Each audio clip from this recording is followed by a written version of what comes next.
Hey guys, TRex here, and back for my little hypothetical Nintendo Cinematic Universe. Last week we covered the first Super Mario Bros. Movie. I'll leave that video down in the description. I'll put a little something up there if you guys want to check that out if you haven't already. But for this week, we have the first Legend of Zelda movie. Yes, a guy who knows nothing about Zelda, except for looking up what the timeline of the Zelda stories are.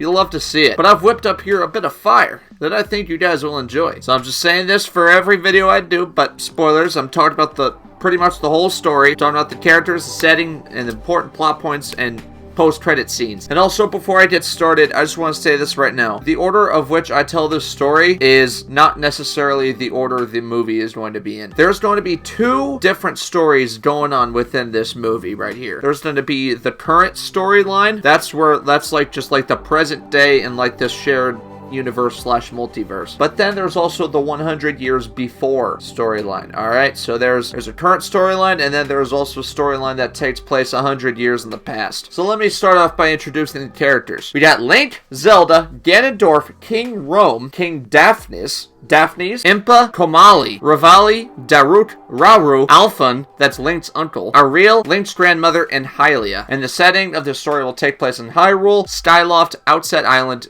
Gerudo, and Dragon Roost Island. Okay, this story is going to be a bit more complex than the Super Mario Bros. Story. But without further ado, let us begin. So the movie will start off talking to you guys a little bit about how Hyrule came to be. So thousands of years ago, there were three goddesses that created the world out of chaos magic. The goddesses created the world that Hyrule and this little universe takes place in. There's Din, the goddess of power, Nehru, the goddess of wisdom, and Ferore, the goddess of courage. I might pronounce some of these names wrong, so I apologize about that. So once they created the world, they left, and they created the Triforce and left it with the goddess Hylia. That's the same origin that happens in the games. Alright, that part stays the same. And just a quick little something from my peeps who don't understand how the Triforce works. Anyone who touches the Triforce will have their dream come true, as long as they have a balance of the three virtues: power, wisdom, and courage. Those represent the three goddesses that created the world and left the Triforce. For a guy who's not familiar with Zelda, I think I'm doing pretty good so far. If a user doesn't have that balance, the Triforce will split into three pieces and give the user whichever part embodies them most, and scatters the other two pieces. Alright, I think in the games they just go to whatever person, but they scatter into whatever area they feel is needed. Also plot. So even with the amazing powers that the Triforce, even just the pieces of the Triforce beholds, the Triforce is better together when all three pieces are bonded. And this is key. It does not distinguish between good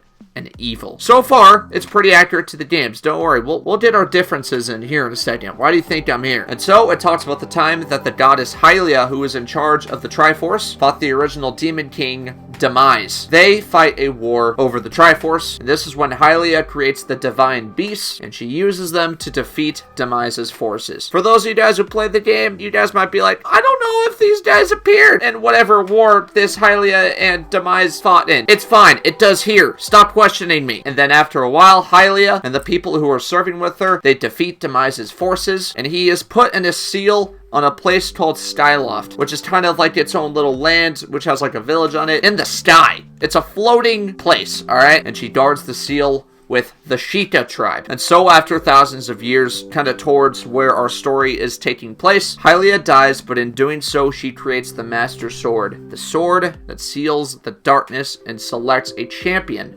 worthy of wielding the Master Sword and to be blessed by the Triforce with reincarnation and superhuman abilities. We don't know who this champion is yet, but also as she dies, with the death of Hylia comes Demise being freed from his seal, all hella from Thor Ragnarok light, and it causes Skyloft to plummet into the earth, destroying a lot of it. Some structures are left standing, but Skyloft, this once flourishing land, is now quite literally down in the dumps. 15 years later, after the rise of Demise, a hero in green, alright, he's 15 years old now, he was born around the time that Hylia died. A hero in green emerges and defeats and just absolutely destroys destroys demise with the Master Sword, and this hero in green seals demise within the Master Sword. And so after Demise's death, the king of Styloft, it doesn't really matter what his name is. It's not Rome or Daphne's. It's not them. It's a different guy, but no one cares about this guy. The king of Styloft and the remaining people except the Sheikah tribe, they desert Styloft and found Hyrule, a lush green land with agriculture and prosperity where they guard the Triforce and the Master Sword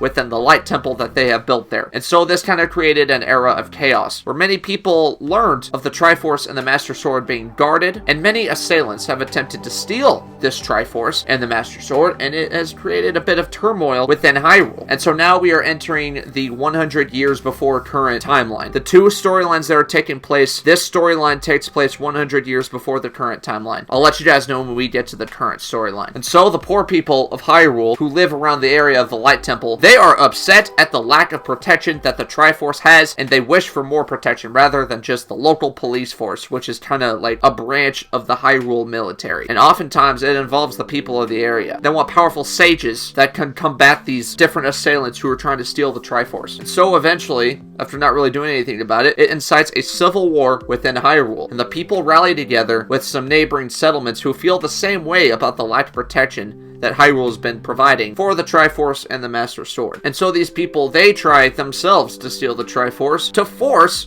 better protection of the dang thing. And so the Hyrule government, they enlist their allies, the Gerudo tribe, to fight back against the rioting people. And so as this happens, one of the poor women who isn't really involved with the fighting, this woman is driven out with her two infant children. Her son, his name is Link, and her daughter, who's named Ariel. The woman's brother, Alphen, a general in the Hyrule military, guides her to the Forbidden Forest to find a safe place for them during the Civil War and reminisce over the death of her husband and his brother-in-law. This woman's husband also served in the Hyrule military but was killed during this conflict. That's what caused her to flee with the help of her brother. And so they go deep within the Forbidden Forest with the woman's dying breath. She leaves the two children with the Deku Tree and the Korok, or the Kotiri tribe, and all this is within the Forbidden Forest. And so these two children, they stay with the Deku Tree for a few years. So some time goes by, and towards the end of the Civil War, the Deku Tree hears a group of Hyrulean ravagers, and just kind of like roughhousers. They're poor people within Hyrule, but they're one of the ones that are kind of taking advantage of the conflict. They're also like one of those people who are like getting involved in like the different attempts at stealing the Triforce. So he hears some people approaching them, and they're searching for the woman who disappeared a few years ago, because I guess they had some kind of beef or whatever. So after doing this, the Deku Tree, he sends a message to the Rito tribe messenger who happened to be in Hyrule at the time. He requests that he comes to the Forbidden Forest, take the two children, and take them to safety, and to live on Outset Island with their grandmother. And so by the time these I'm gonna call them bandits. By the time these bandits get to where the Deku Tree is, this member of the Rito tribe, Quill comes in, and he's able to fly out of the Forbidden Forest with the two children in time before the guys get there. So they get there finding nothing, because the Deku Tree and the Kotiri, or the Korok tribe, are masters of disguise. And so shortly after this happens, the civil war within Hyrule finally ends by the Hyrule government compromising with the people and placing the Sage of Light, Rauru, to guard the Temple of Light. And then after that, there's pretty much peace, but Link and Ariel are already gone. And so a few more years go by with Link and Ariel. They're introduced on Outset Island with their grandmother. And so on Outset Island, Link is a very gifted and courageous child who wishes to become a great warrior like his uncle and father in the Hyrule military. He trains nonstop while Ariel plays with him and kind of just like watches him train and whatnot. Being kids, you know what I'm saying? Link at this point has inherited the green tunic donned by the original great hero who stopped Demise, and his grandmother promised Link that she would tell him about Link's great power that he possesses when he is old enough. But one night, Link is outside by himself, still training, and he is kidnapped by pirates after watching them attempt to raid the island for resources. So 6 years later, Link, he is now 14 years old at this point, and he does a little ritual fight that these pirates have implemented, and he is to fight one of the burly crew members of that ship. They fight for a little bit, but then Link eventually comes out on top because he's like really good at fighting now. He's been honing his combat skills, he's been honing his swordplay skills. He's pretty dang good by the time he's 14. So after this happens, the pirates discover a child spy from Dragon Roost Island. They apprehend him, and they order Link to execute the child. But he doesn't do that. Link sees this as a chance to finally escape. He frees the child, with the child's help, takes down all the pirates that were on that ship. It's pretty cool. Link's a really good fighter. So the child's name is revealed to be Komali. If you guys remember Komali from the Wind Waker, he didn't have that important of a role. He just had to like prove himself a bit, but he has a much bigger role in this movie. And Komali takes him back to his home, which is Dragon Roost Island, on the pirate ship that they hijacked from the pirates. And so Link meets the Rito tribe of Dragon Roost Island, because that's where the Rito tribe is from Dragon Roost Island. And they also meet the great dragon of the land, Valoo. And he also meets Quill, the guy who saved his life by bringing him to Outset Island when he was a child. So the Rito tribe summons Valoo with a unique horn, and Valoo shows himself. That's kind of his nice little introduction. So once they meet the Rito tribe, Link learns that his uncle is still in the Hyrule military and decides that he wants to set out for Hyrule. But Komali wants to go with Link. I mean, the Rito tribe isn't against this. They just think it's unusual for a member of the Rito tribe to join the Hyrule army. And they say that the only time that has ever happened within the Rito tribe is when their champion, Revali, joined the Hyrule army. So Revali gets mentioned. So after a little while, Link and Komali, they make it to Hyrule, and they see the military doing a bit of training, and they think it's awesome. And on the outskirts, they could see the inactive divine beasts that are sitting there on the outskirts of Hyrule. They meet Link's uncle Alphen, and he remembers when he helped Link's mother get him to safety. So after a bit of convincing, he agrees to let Link and Komali enlist in the Hyrule army, where Link will get extra training from his uncle. So now there's a little montage of Link and Komali meeting Impa of the Sheikah tribe, Revali, the champion of the Rito tribe, who literally just got mentioned, and Daruk of the Goron tribe, and they end up joining their squad because both of them, they got hands and they can hang. So when they get to Link and Komali's first mission, we're introduced to King Rome, who is the king of Hyrule in the 100 years before timeline. King Rome gives a speech about honor and whatnot and the well-being of Hyrule and all that good stuff, and he sends his troops on scout missions because they frequently do some of those. Hyrule is in a time of peace right now, so there's not really a lot going on, but they still do scout missions to make sure all the villages that are neighboring them are kept in check. So after he does this, there's another little montage of Link's team going on scout and combat missions, as well as Link and Impa forming a romantic relationship, and that their team is excelling, and Link and Komali have very much fit in with these guys. So this montage takes place over quite a few months, maybe even like a couple of years, but probably just like quite a few months. So during this montage, there's a scene that King Rome is talking to like a council, kinda, or more like he gives orders to a group of representatives, village representatives, that are allies of Hyrule. And Ganondorf, the demon king of Gerudo, is revealed, bowing to King Rome, along with the other representatives. So Ganondorf is casually revealed. It's technically revealed earlier in the movie, but it's in the current storyline. It's confusing, I'm sorry. So after he does many successful missions with his squad, Link learns of an opportunity to lift the Master Sword from its place in the Light Temple. After talking to Komali about it, he decides to make a request to King Rome to attempt and see, can I lift this thing? But before he can try to lift the Master Sword, there's a catch. In order to get the opportunity to lift the sword, Link must pass 3 trials. A dangerous platforming arena. It's for like wicked athletic people. Think of American Ninja Warrior, but it's on steroids. Get through a complex and tormenting labyrinth. And then for the 3rd trial, the most difficult one, stand before the fairies who guard the inner Light Temple to determine the warrior's worthiness. You could clear the first 2 challenges, but if the fairies don't think you're worthy to try and lift it, you're gone. So they tell Link this. They say that people have been able to clear the first 2 challenges, but a very rare amount of people have ever been deemed worthy by the fairies, and not a single person, since the Master Sword has been placed in the Light Temple, has been able, not even the janitor, has been able to lift the Master Sword since the original hero of Hyrule who defeated Demise. And so before Link attempts the trials, he finds that Ariel and his grandmother have come to visit him to support him in this, because this is like huge news. In Hyrule, you don't just blankly make a statement that you want to try to lift the Master Sword, alright? It's a big deal if you decide you want to do that within this kingdom. And so there's a little thing that goes on, it takes a while, but Link, he clears the challenges. He does American Ninja Warrior on steroids, he does the Labyrinth, and now he is deemed worthy by the fairies, due to his blessing from Hylia, but we'll get to that. And then for the first time, since the Master Sword has been placed in the Light Temple, he is able to lift the Master Sword out of its pedestal. Yeah, never been done before. And so, Hyrule decides to celebrate Link being able to lift the Master Sword, and they hold a ceremony for him. So during the ceremony, Ganondorf, he approaches the Light Temple where Rauru is standing guard. Rauru asks Ganondorf, "Hey buddy, what are you doing here?" Not verbatim, but in that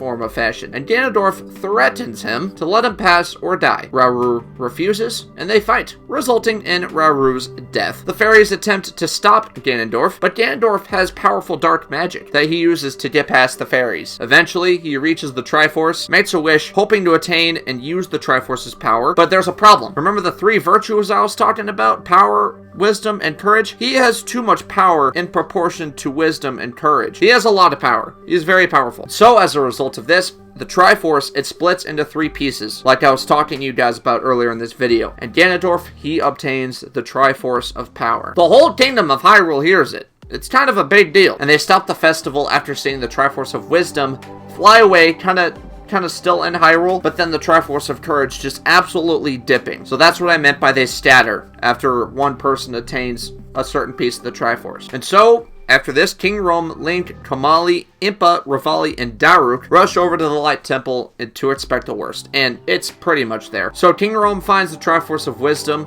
and rushes to get it because the Triforce of Wisdom didn't go that far, so King Rome is successfully able to recover the Triforce of Wisdom, while Link's group continues on to the Light Temple. They reach Ganondorf at this point, and all these guys, these A-tier soldiers that Link's group is, they try to fight Ganondorf, but Ganondorf's Triforce of Power is too much for them, and Ganondorf overpowers all five of them. And this is even while Link is wielding the Master Sword, because Link still doesn't have the Triforce. All he has is the sword, which is a very powerful sword, but in proportion to the Triforce, it doesn't really stand a chance. And so Ganondorf sees Link with the Master Sword, and he's about to kill Link when King Rome comes back in with the Triforce of Wisdom, and he confronts Ganondorf. Obviously, everyone's confused. Ganondorf and the Gerudo are supposed to be allies with Hyrule, but he's turned on them for whatever reason. Ganondorf explains that the Hyrule Civil War cost him everything when Hyrule forced Gerudo to join that pointless war. And so by doing this, he faked his loyalty to King Rome. And now he wants to use the Triforce to destroy Hyrule. So it's a revenge story. I don't remember what it was in the games. I think he was just really powerful and greedy, but in the movies, he actually has a motive. And so after doing this, Rome, with the Triforce of Wisdom, fights Ganondorf with the Triforce of Power. Rome is really smart, so the Triforce of Wisdom is pretty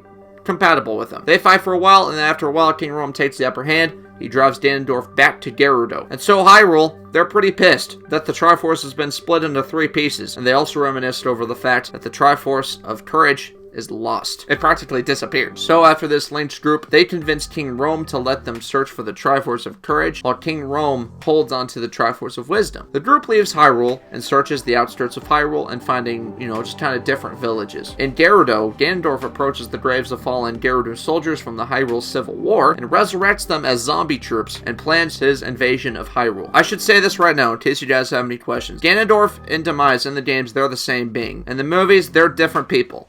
Okay? Demise is his own Demon King, and Ganondorf is another Demon King. They're not the same person. Not in this cinematic universe, they're not. So back to the story now. So back in Hyrule, King Rome, he sees this as a pretty good opportunity to awaken the Divine Beast. And he can do this with the Triforce of Wisdom. So after a while of looking, Link's group is unsuccessful in finding the Triforce of Courage. My brother Triforce of Courage, he is nowhere to be seen. And they end up crossing the Bridge of Eldin to make it to the Sheikah village, which is on Styloft. And Styloft at this point, it's still on the Earth, but it's established itself on its little plateau, kinda. So on Styloft, the Sheikah tribe is still there, but there's not that many of them left. So on the outskirts of Hyrule, Ganondorf's army advances on Hyrule, and the Divine Beasts, controlled by the Triforce of Wisdom, are active and ready to shoot at Ganondorf's army. Ganondorf laughs like, ha! And he uses his Triforce of Power to attempt to control the Divine Beast, much like in Breath of the Wild. Rome and Ganondorf are struggling for control, but then eventually Ganondorf, he overpowers Rome, and he assumes control of the Divine Beasts. In the games, the Divine Beasts are controlled by pilots. There's no pilots for these Divine Beasts in the movies. So Ganondorf controls the Divine Beasts now, and now the Divine Beasts are about to strike back on Hyrule. So while these guys are in the Sheikah village, they get a distress message from the Hyrule military, explaining them, like, the situation and whatnot.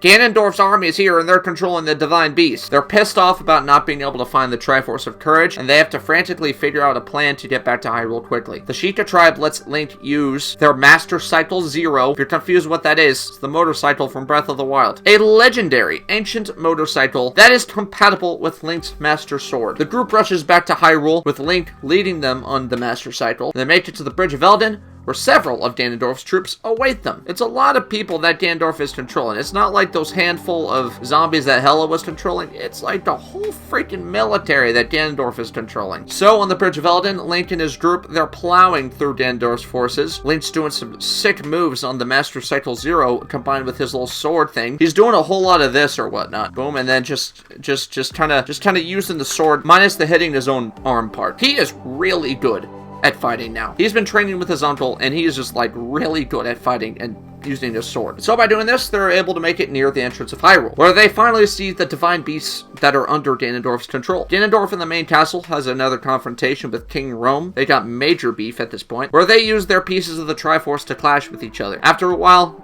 Ganondorf overpowers Rome and forces the walls of the Hyrule Castle to collapse on him. This is not the Light Temple, this is the Hyrule Castle. Sorry if I might have mixed it up, I don't think I did. So Link's group makes it into Hyrule, like past the entrance or whatever, and Link sees Ganondorf fleeing the castle and jumping to the highest point of the Light Temple, and then rushes over to it as the castle collapses. Link makes it to King Rome, who is trapped under the debris, and King Rome, in his final moments, he entrusts the Triforce of Wisdom to Link before taking his final breath. And Shanae! But T-Rex, Link possesses the Triforce of Courage, not the Triforce of Wisdom. Shush. And so, Link takes the Triforce of Wisdom, and he attempts to make it to the top of the Light Temple, where Ganondorf has gone. He sees Auril and his grandmother, who were still there in Hyrule, and he says goodbye to them. He then pursues Ganondorf, as Revali, Darut, and Impa make a pathway for him past Ganondorf's troops by kind of just fighting them and allowing him to cross. With Komali, he's still following Link. Komali is his ride or die. Link and Komali make it to the top, where he tells Komali to help the others, because this is Link's fight. Komali departs, but he decides to keep a close eye on Link, just in case. And so Link and Ganondorf, they see each other, they see each piece of Triforce that they have, and they prepare to battle each other. So after seeing each other's pieces of the Triforce or whatever, Ganondorf, he mocks Link for his lack of power compared to him. You know, just natural Ganondorf behavior. They fight for a while, they duke it out, it's really cool, and for the most part, Link's kind of hanging with Ganon a while. Even though Link has the Triforce of Wisdom, probably not his number one thing, he's still kind of hanging with Ganondorf, who's got the Triforce of Power. But just as Link has Ganondorf on the ropes, Ganondorf, he uses his Triforce of Power to transform into Calamity Ganon, releasing a wave of darkness all over the land. Link attempts to use the Triforce of Wisdom to contain Ganondorf, but comes to find out that this piece of the Triforce is not fully compatible with Link. That's what I was saying earlier. Komali checks on Link when he hears Link say something. Alright, Link utters something before he makes his next move. Link declares that he will stop Ganondorf, and that he will finally fulfill his dream of becoming the greatest warrior of all time, even if it costs him his life. Komali hears this, and he feels betrayed. When I talked about this other storyline, you'll understand why. Link calls upon the goddess Hylia into the Master Sword, speaking a curse that would put both Link and Ganondorf into a slumber with the Triforce, and that if Ganondorf ever woke up from it, Link would too. And so with that, after Link makes a curse with the Triforce, he and Ganondorf fall into a slumber. 100 years later, Link wakes up as a 17-year-old in the Shrine of Resurrection near Styloft, with a bit of amnesia, and he utters the name Ganondorf. He leaves the shrine, and he discovers where he is. Styloft is an abandoned settlement at this point. Pretty much none of the Sheikah tribe is left, and he sees that he is on top of a plateau. And from his view, he also sees the now deactivated divine beasts that are on the back end of Styloft. So now, as you could tell at this point, we are now in the current storyline timeline. So after wandering past the Bridge of Eldin that leads from Styloft to Hyrule, he makes it to a village that's kind of near Hyrule, and he finds a graveyard and sees the names of two of his comrades, Darut and Revali, with Revali's tombstone much older than Darut's. That'll get explained later. He searches the town and asks about Impa, or Impa, I can't pronounce her name. And then after a little while of looking, he finds her on her deathbed, and she is very old, 100 years older than she was in the past. Link did not age from this, remember, the slumber. They reunite, and that's when Link finds out that it's been 100 years since he has sacrificed himself for Hyrule. And so after they meet, she dies. This was Link's lover 100 years ago. And so after that, Link ends up in Hyrule. Yeah, Link just kind of wanders there. He just woke up from a really long nap. And now the current king of Hyrule, Daphnis, this is where King Daphnis comes in. And so Link goes to the castle, and he meets him and his daughter, Princess Zelda. Finally! Well, technically she comes in a lot earlier, but this is timeline order, not movie order. They tell him that because of Link's sacrifice, Hyrule has been able to rebuild since the devastating attack. The attack referring to when Ganondorf attacked Hyrule with the Triforce of Power. But remember the curse, guys. The curse was that if Ganondorf ever found a way to wake up, Link would too. That means Ganondorf is awake. So after he learns this, Link wishes to go to Dragon Roost Island, and Zelda agrees to go with him. But before they go, Daphne shows Link that Hyrule preserved his green tunic and gives it to Link to wear. So now Link was kind of wearing some scrubby clothes earlier, but now he's back in his green tunic. So on their way, Zelda and Link are kind of getting to know each other a little bit, and Zelda reveals to Link that she has a lot of magical power. She is a very powerful mage. And so Zelda asks about Link's life before he saved Hyrule. And keep in mind, these flashbacks are occurring through this. So this is when Link remembers his origins on Outside Island. He gets kidnapped by the pirates. So as he's thinking about this Link, he depresses over the loss of his grandmother and sister, because they are very much dead. He explains that he was with the pirates for 6 years until he met him. And now at this point in the flashback, we're introduced to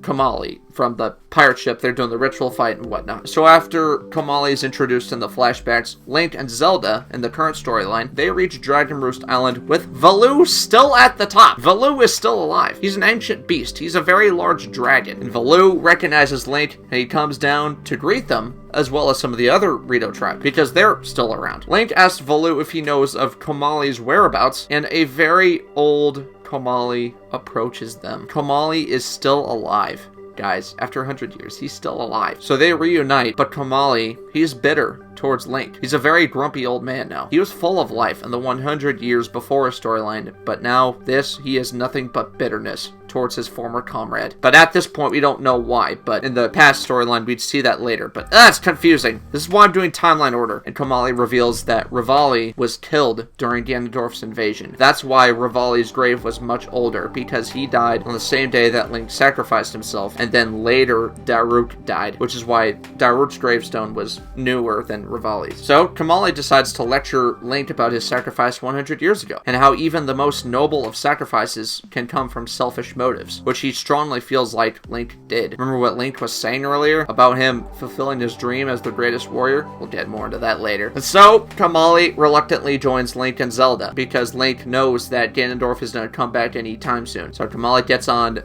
the boat that Link and Zelda came on, and they go back to Hyrule. They're just picking him up. And so now we are reintroduced to Ganondorf, who has now woken up in Gerudo 100 years since the past storyline, and sees several mages that had been working on waking him up from his 100-year slumber. They were able to wake him up. And so, frustrated with his humiliation that he faced from Link, he kills one of the mages who helped revive him. He's very pissed off right now. He vows revenge upon Link and Hyrule, and he sees that the Triforce of Power is still on his hand. He makes plans to search for the divine beasts and control them. So Link, Zelda, and Komali reach Hyrule from the same way they got there 100 years prior, and Link remembers their time training. Link asks where the Master Sword is, and Zelda reveals that it's back in the Light Temple. There's a new sage of light guarding it, no name, and when he sees Link and Zelda, he lets them pass. And so Zelda asks Link how he got it the first time. And this is where it's revealed how Link went through all the different trials, all that stuff. He's doing his thing. He's doing like the worthiness bit, the fairies and whatnot, and it reaches to the point where he lifts the Master Sword 100 years ago. Link remembers this, kind of watching his past self do it, and then he himself is still worthy of lifting the Master Sword out of its place in the Light Temple. So now Link, in the current storyline, has retrieved the Master Sword once again. Kind of at the same time as the other guy, but timeline order! So Link explains that was when Ganondorf officially betrayed Hyrule. How Ganondorf got the Triforce of Power, because we technically see Ganondorf with the Triforce of Power in the current timeline before we see Ganondorf in the past timeline originally get the Triforce of Power. So it's like, how did he get it? It's like, oh, this is how he got it. So he explained that's when Ganondorf officially betrayed Hyrule, and to a certain point, he could understand Ganondorf's hatred and anger towards Hyrule, because Ganondorf, he had a motive. The Hyrule Civil War cost him everything. And he also explained that it was because of the Hyrule Civil War that got his mother killed, bringing Link and Hyrule to the Forbidden Forest, and how his father died while he was killed in action. So Link explains that even though he understands Ganondorf's anger towards Hyrule, he knows that his motives are still evil, and Link knows that he wants more than just revenge. He just wants to control everything. And that's why he has to stop Ganondorf. And kind of why he sacrificed himself for Hyrule. Or that was one of the reasons. So after this, Ganondorf is seen traveling on a horse with some of his troops, some of his zombie troops, and some Gerudo troops who are still loyal to him, when one of his guys approaches him and says that they found the divine beasts in Skyloft. So after this, Link tells Zelda and Komali about the divine beasts that he saw when he woke up in the Shrine of Resurrection. That's where he saw the divine beasts, and that he knows that Ganondorf will try to get to the divine beasts. Like, he knows that's what Ganondorf is gonna do. So after this, they set off for Skyloft, once Link has the Master Sword. So Link, Zelda, and Komali, they cross the Bridge of Eldin, and they make it to Skyloft, searching the now completely deserted Sheikah village on it. They're relieved that the divine beasts are still there, but wonder if Ganondorf has reached Skyloft as well. Keep in mind, Hyrule is closer to Skyloft than Gerudo is. Gerudo, you gotta travel a bit of a distance. It's almost like a triangle between them, but Gerudo is kind of farther out. It's like an obtuse triangle within them. This is Skyloft, this is Hyrule, and this is Gerudo. So Komali is still bitter towards Link, and he makes a sarcastic remark that with the divine beasts on their side, maybe Link wouldn't need to take another 100-year break. It's a burn. Oh, got him! And Link is pissed off. He angrily retaliates, saying that he saved Hyrule 100 years ago. So Komali takes this chance to tell Link that in the long run, he didn't save anyone. Link says, what was I supposed to do? Because Link did not really have a lot of options. In fact, he had really no options except to use the Triforce of Wisdom to put both him and Ganondorf in that 100-year coma. So when Link asks this question, Komali responds to Link that Link should be a better man and not the greatest warrior, and that's what it means to be a true hero. That's what Komali responds with. So after this happens, Ganondorf and his troops, they make it to Skyloft, and he sees Link, Zelda, and Komali. This is Ganondorf's first time seeing Link in the 100 years that they last saw each other. Link and Ganondorf make brief eye contact. That's when Link realizes that, hey, he is here! And just as Ganondorf is about to send a blast of darkness towards Zelda, Link pushes her out of the way and takes the hit. Fortunately, he is able to recover quickly though, and he takes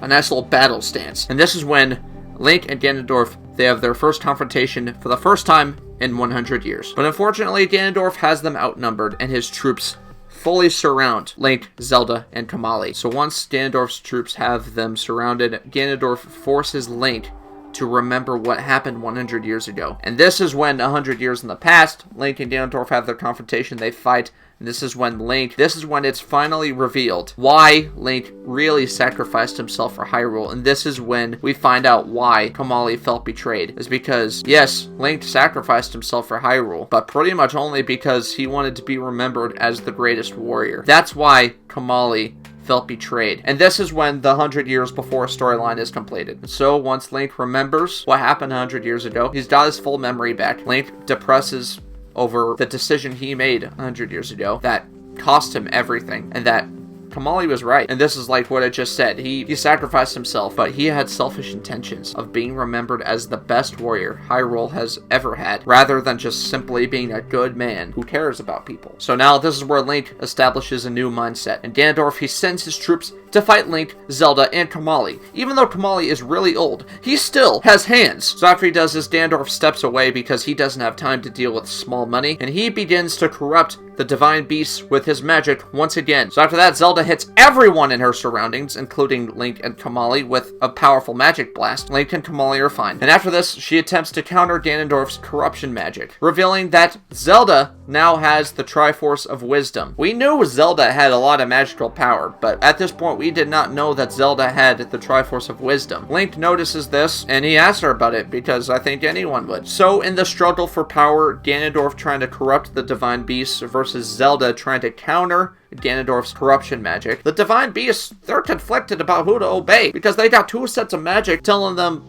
what to do. So eventually, Zelda's magic, she ends up overpowering Ganondorf, and once she does that, she places a protective seal over Ganondorf, preventing him from controlling the divine beasts. So the divine beasts are good now. So reluctantly, Ganondorf acknowledges Zelda's skill, and he departs back to Gerudo, because without the divine beasts, there's really no reason for him to be there. So this is when Zelda drops a bombshell of information onto Link. Zelda reveals to Link that she is the offspring of the goddess Hylia, and that Hylia has chosen Link as her great champion and defender of the realms. Remember the Triforce blessing that Hylia originally said when she died? She was talking about Brother Link over here. This is also where she formally reveals that Zelda has the Triforce of Wisdom, because after Link saved Hyrule 100 years ago, Zelda inherited the Triforce of Wisdom through the royal family. That's how that happens. And through all this information, this is when Link deduces that Link is the reincarnation of the original hero who stopped Demise, due to the Triforce's blessing. Remember the reincarnation abilities the Triforce had? Yeah, Link got them. And what's more, Link finally realizes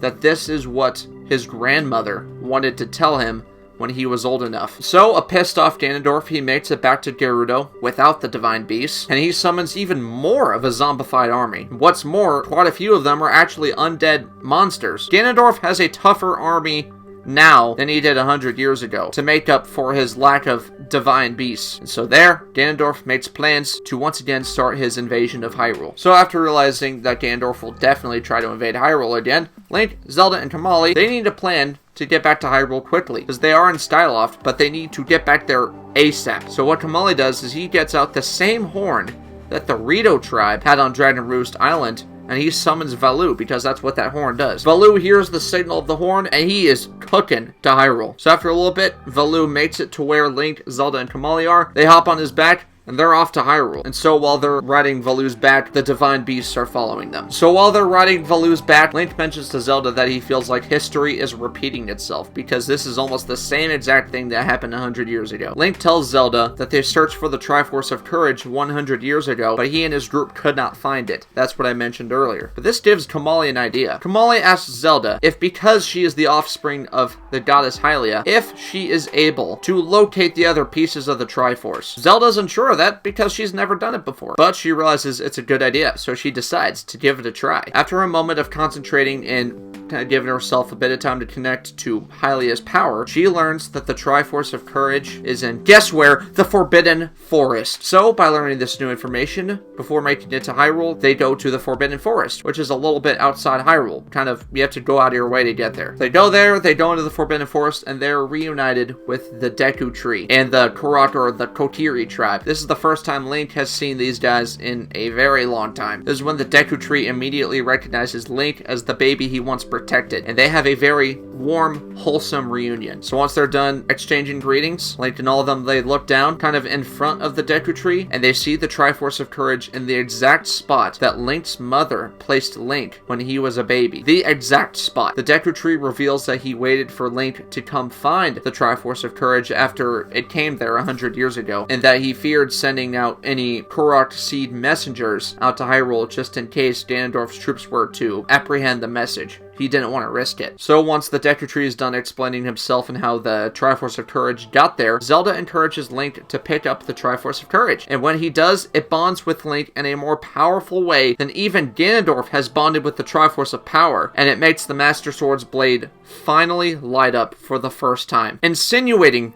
that it has become more powerful while bonded with the Triforce. And this is when Zelda tells Link that the Triforce of Courage was practically made for him. Remember you guys were complaining about Link using the Triforce of Wisdom earlier? There, he has the Triforce of Courage now. And so Ganondorf's army is rushing into the Hyrule outskirts, and Hyrule's army, they frantically rush to defend itself because it's like, bruh, Ganondorf is back! So at the entrance, Ganondorf, learning from his past mistakes, he uses the Triforce of Power to immediately transform into Calamity Ganon once more. Link's group hears the turmoil and kind of the terror from inside the Forbidden Forest, and they say their farewells to the Deku Tree and the Kotiri tribe, taking Valoo back to Hyrule. When they get to Hyrule, they agree to have Zelda, Valoo, and Komali help the Hyrule army fight back against Ganondorf's army along with the Divine Beasts. They'll help out against the army while Link confronts Ganondorf with his now newly obtained piece, the Triforce of Courage. Komali reminds Link about what being a true hero is, and they split up. Link makes it to the top of the Light Temple, waiting for Ganon to come down to him. But before he does that, Calamity Ganon releases another little wave of darkness above the lands of Hyrule, and then after he does this, he reverts back to his normal self and joins Link on the top of the Light Temple. The same exact location that they were 100 years ago. So this is when Ganondorf remembers the last time they did this, and that they're practically going through deja vu, but Link tells Ganondorf that things will be different this time, and this is when Link reveals his Triforce of Courage. Ganondorf chuckles, and he tells Link that there was a time that he and his troops looked for the Triforce of Courage, but they couldn't find it either. And he was impressed that Link was able to find it. And so before they fight, Link reminds himself that being a true hero isn't about being the greatest warrior, but it's instead about simply protecting the ones that he loves. As he's doing this, he remembers his grandmother, sister, Ariel, and comrades from 100 years ago. He thanks them for everything, and with that, they start their battle. He fights Ganondorf for a period of time. It's once again awesome swordplay and combat abilities, and both opponents are very much equally matched in combat skill, swordsmanship, and Triforce utilization. Finally, Link has Ganondorf on the ropes, and Ganondorf frantically attempts to turn into Calamity Ganon again. But Link, with his much more powerful Triforce of Courage, Link is able to stop Ganondorf from even turning into Calamity Ganon at all, because Link has bonded more with the Triforce of Courage than Ganondorf has bonded with the Triforce of Power. Link is able to make another Hylian curse, once again calling upon the name of Hylia, and he forces Ganondorf into another slumber, while Link has the power to not fall in that slumber again. So, out of the outcome of this battle, Ganondorf has returned to that slumber, but Link is still awake. And with that, Ganondorf returns to unconsciousness, while Link stands victorious over Ganondorf, saving Hyrule, while knowing the true meaning of being a hero. So once that's done with that, there's a bit of celebration, and then after that, Zelda, she helps the Sages of Light lock Ganondorf down in the dungeons beneath the Light Temple, still under Link's curse of being in a slumber. And with that,